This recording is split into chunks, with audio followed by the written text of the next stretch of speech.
What's up, family? I'm Real Mike Rob. Make sure you tuning in to the 3-Point Conversion Radio. They got all of it, and they keep it funky. Let's get it.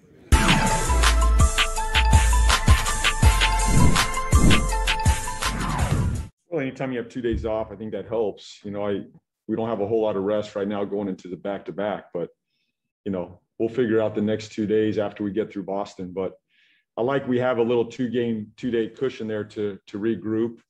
But obviously we got 2 major challenges tonight and tomorrow, and then we'll figure it out as we go. But I do like having that little break, that buffer, especially with a couple of injured guys out there. So I think that does help us. And hopefully, last time we had that little break, it was very productive for us physically and mentally.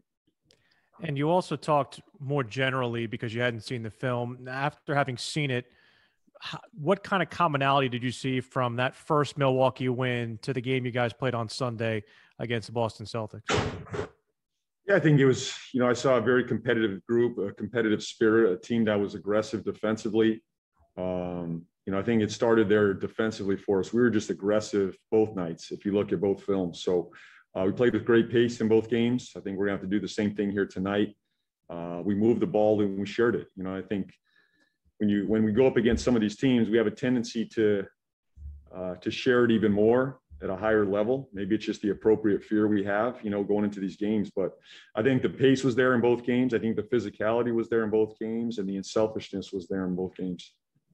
Thank you. Yep. Rod? Hey, JB, in games like this against, top teams in the Eastern Conference, what do you hope to learn most, I guess, about your team, especially when you guys aren't whole and will have your full complement of players out there right now? Well, it's just great experience for our guys. These are, we put ourselves in a wonderful position here as a young group. We're still one of the youngest teams in the NBA to get this experience, to play meaningful games against top level teams. There's no greater teacher than this right now. So it's everybody learning on the fly, learning together, gaining great experience. For us, I couldn't draw it up any better than this. So we got our hands full tonight, but our guys are going to, they're ready for this. There's no back down. We're going to find out a lot about ourselves again tonight. How do we come off a win as well? I think that's one thing I'm interested to see tonight. How do we respond after a win? And against a very good team in Boston, I expect the same effort here tonight. So I look for a mature approach here tonight. Sam? Hey, JB, hope you're doing well. Sorry, it's a little loud. I know you've talked a lot recently about going small, using the small ball lineup. Outside of picking up the tempo, what has that allowed you to do that you weren't able to do before? And what are kind of the main drawbacks going small outside of generally the rebounding and paint protection game? Well, going small allows us to open the floor up. It allows us to play faster. Multiple guys are touching it. The biggest thing is we do play faster and we have more shooting on the floor. I mean, from there, we just find the advantage and we play. We have 5 guys that can make plays out there. 5 playmakers right now on the floor. So, and that's been productive for us. But a lot of that's coming in transition in flow right now. Defensively, the challenge is rebounding the ball and protecting the paint. But as I saw in the film, we were very active in the paint with our bodies, with our challenges at the rim. Our rebounding was there. We didn't give up a whole lot on the glass, last game. I know Boston got us a few times in the first half, but we found ways to dig it out defensively. And it's going to be like that every night. And tonight's going to be even more of a challenge. This group's even bigger. Milwaukee's even bigger. So all 5 guys got to be in there digging it out, playing with physicality. And it's going to take 5 guys on the board tonight. Thank you. Will Kunkel? Hey, JB. Any updates on Gordon, Malik, or LaMelo that we'd find intriguing? Not much. I mean, there's no live play yet. We'll again, that's our next step. Both are on the court. Both are progressing. There's been no setbacks. And, hopefully Thursday we'll have some activity on the floor. That's the hope. Obviously, we'll be traveling tonight and tomorrow. So hopefully Thursday will give us a better sense of where these guys are out on the floor. And maybe we could do something live as well on Thursday. They all kind of in the same boat, like for Thursday, or is one or two ahead of the other? Like for Thursday? It's Monk and Melo first. Gordon's not there yet. Cool. Thanks, man. Yes, sir. Eric? Hey, Jimmy. I get to watch a lot of people cover Giannis every night and try to be up to that task.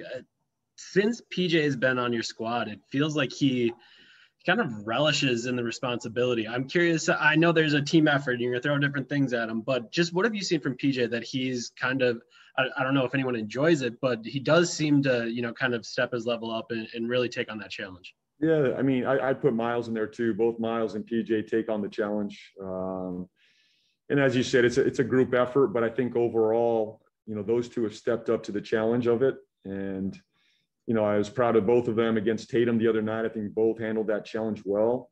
We've seen Miles and PJ step up in these moments for us to guard elite players. And, Giannis obviously is as elite as it comes by in this league. So it just, I love to see their competitive drive and their spirit come out in these games. And, my message to these guys always is, that's got to be the level no matter who we play. When you step up against Giannis or you go out the next night and you have a different competitor, that should be the standard every night. But I always point back to these nights against Milwaukee, against Giannis, where we do bring our best.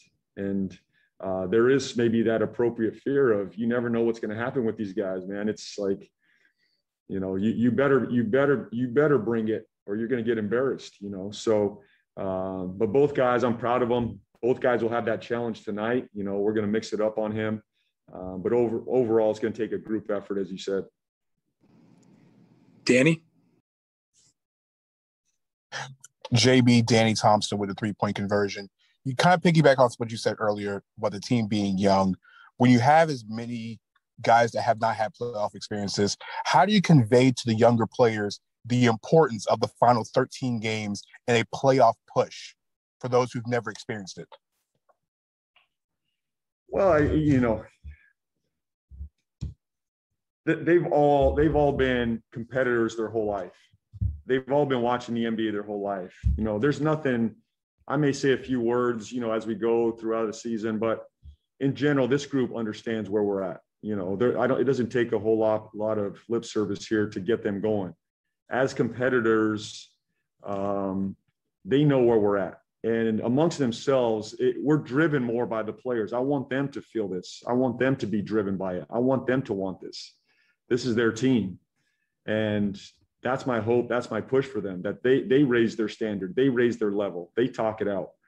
And we're getting there. I've seen it the last couple of games. I can feel their urgency. I can give them all the experience. I can give them all the stories, from my years, chasing championships in San Antonio. But it means nothing to them unless they go out and they do it and they experience it and they feel it. And that's where we're at right now. They're feeling it right now. They're tasting it. And you can't replicate that. You just got to go through it. But I'm starting to feel it. And it's a great thing. It's a beautiful thing to watch. It's like I'm getting a kick out of watching these guys raise their level right now and taste it and feel it. Once you get there, that's what you expect. You want nothing less. And our group is starting to feel that a little bit more and more. We're not there. Obviously, we got to get there and we got to continue to play well. But, once you get that taste, you want nothing else. We'll close it out with Richard. Hi, Richard Walker, CarolinaSportsHub.com. To your point, Coach, how exciting is it to be in a playoff run? I mean, I know you're so focused on next game, who we got game to game, but I mean, there's got to be some excitement to have games that are meaningful. I mean, you mentioned that term before when the season started. You wanted to play meaningful games in April, and now in this elaborate season, May. I mean, it's got to be fun, exciting, and happy for you. For sure. I mean, this is a great, wonderful time for us. I mean, we are excited. We've put ourselves in this position. The players deserve the credit for getting us to this point. And now it's about taking advantage of the opportunity in front of us. And trust me, it only gets more exciting from here. This is just a taste of it. Once you get to a playoff series, you start winning playoff series. You start chasing top 4 seeds. You start chasing championships. it only gets more exciting and fun from here. So we want to build on this. We want more. I want our guys to experience more. They have not been there before, and that's the goal right now. So, but for me, the biggest thing is staying in the moment.